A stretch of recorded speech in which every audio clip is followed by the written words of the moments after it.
जय हिंद। आप सभी को शिक्षक दिवस की ढेर सारी शुभकामनाएं। आज के दिन हम भी अपने सारे शिक्षकों को नमन करते हैं जिन्होंने हमें पढ़ा लिखा कर इस काबिल बनाया कि आज हम यहाँ तक हैं। बहुत सारे शिक्षक हमारे बीच हैं और हमारे बहुत सारे शिक्षक और आपके भी शिक्षक जो अब इस दुनिया में नहीं, उनका स्वर्गवास हो गया। हम सबको नमन करते हैं कि किसी भी ज़िंदगी को देखिए, माँ बाप ज़िंदगी दे देते हैं, शिक्षक नहीं देंगे तो फिर वो ज़िंदगी नहीं रह जाएगी।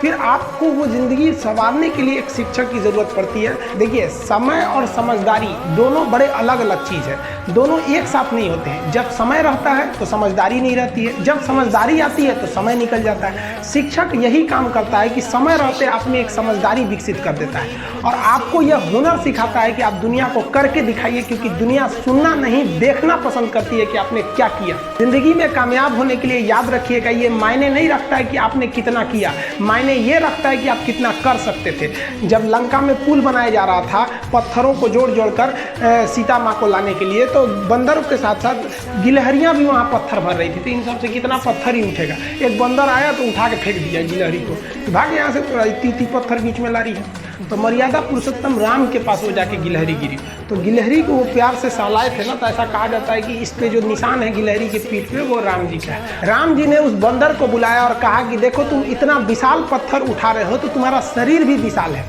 ये गिलहरी इतना बड़ा पत्थर उठा रही है जितना इसकी क्षमता है।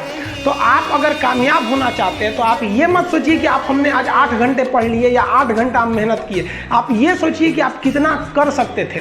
और देखिए, जो सपने देखते हैं उनके लिए तो पूरी रात छोटी पड़ जाती है, और सपने पूरे करने वाले के लिए पूरा दिन छोटा पड़ जाता है। अगर आपके अंदर जिम्मेदारी है ना, तो आप यकीन मानिए आप चैन से सो नहीं पाएंगे।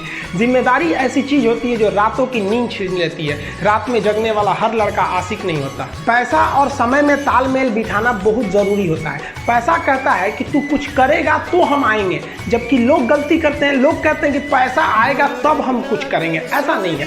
पैसा कहता है कि तू मुझे आज बचा ले, मैं कल तुझे बचा लूँगा। पैसा बेशक भगवान नहीं है और ना ये आपके साथ ऊपर तक जाएगा, लेकिन पैसा जब तक आपके साथ है ना, तब तक आपको नीचे गिरने नहीं देगा। देखिए, पैसा जीवन में बहुत कुछ है, बहुत कुछ, लेकिन पैसा सब कुछ नहीं है। इंसानियत मायने रखनी चाहिए। समय के साथ अब कभी खिलवाड़ मत कीजिएगा। दुख की बात यह है कि समय बहुत कम है, लेकिन सुख की बात यह है कि अभी भी समय है। लेकिन समय के पास इतना समय नहीं है कि आपको दोबारा समय देगा। वक्त नहीं लगाइए आपको यह निर्धारित करने में कि क्या करना है, वरना वक्त निर्धारित कर देगा आपका क्या करना है। हम सब की सबसे पहली जो शिक्षक होती है वो माँ होती है, इसलिए माँ का शिक्षित रहना बहुत जरूरी है। अगर कोई शिक्षित माँ है तो वो कभी भी अपने बच्चे को शिक्षा से दूर नहीं करेगी।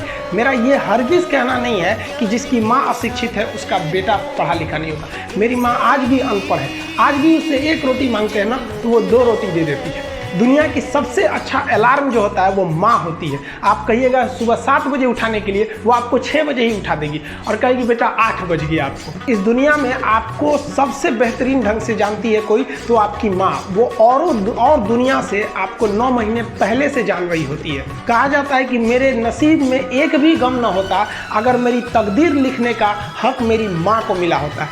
माँ बचपन से पाल के बड़ी होती है। आइए यही ना है छोटका, बड़ा होकर क्या बोलेगा, माई वाइफ माई लाइफ। गजब बबुआ गजब। इतना उम्र पे छोड़ दी रहती माई ने तो कुत्ता नोच के खा गया रहता। बड़ा होकर कहेगा माई वाइफ माई लाइफ। कभी भी माँ बाप से आप ऊंचे आवाज़ में बात नहीं कीजिएगा, वरना आपको शिक्षित कहलाने का कोई अधिकार नहीं है। और बाप जो होता है ना, वो बड़ा खुददार इंसान होता है, कभी बोल नहीं पाता। माँ तो बोल भी देती है ना, बाप बोल नहीं पाता है। जेब खाली रहने के बावजूद मैंने बाप को कभी ना कहते नहीं देखा। इस दुनिया में बाप से रईस इंसान मैंने नहीं देखा।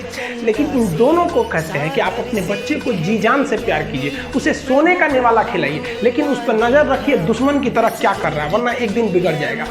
माँ बाप भी लड़कियों को भेजते हैं हॉस्टल में पढ़ने के लिए। हॉस्टल जाती है बबनी पढ़ने के लिए, हाथ में घड़ी नहीं, और उधर से जब आती है छुट्टी पे तो 3000 का सोनाटा का घड़ी पहन के, मम्मी पूछती बबनी घड़ी कहाँ से? तो मेरी सहेली गिफ्ट दी है बर्थडे पे। आपको पता चल रहा है वो सहेली गिफ्ट दे रही है, इतना सहेली का गिफ्ट आ रहा है वहाँ पे। आप नज़र रखिएगा, वरना एक दिन आप ही पछताएंगे। पिता को भी हम ये कहना चाहते हैं कि आपके दिए पैसे से ही आपका लड़का बिगड़ता है। अगर उसे ज़रूरत 8000 की है, आप उसे 15000 देंगे तो जेन्युइन है, एक दिन वो आपका नाम खराब करेगा। पैसा ही इंसान को ज़्यादा बिगाड़ता है। उसको लिमिटेड दीजिए जितनी उसकी ज़रूरत है, उससे एक्सेस दे दीजिएगा तो वो फिर बिगड़ेगा। और माँ अगर बेटियों पे ज़्यादा नज़र नहीं रखेगी तो फिर वो भी बिगड़ेगा। नज़र रखिए जब तक वो कामयाब नहीं हो जाता। जब कामयाब हो जाएंगे तो उनके अंदर खुद समझ में आ जाएगी कि क्या मेरे लिए सही है और क्या गलत है।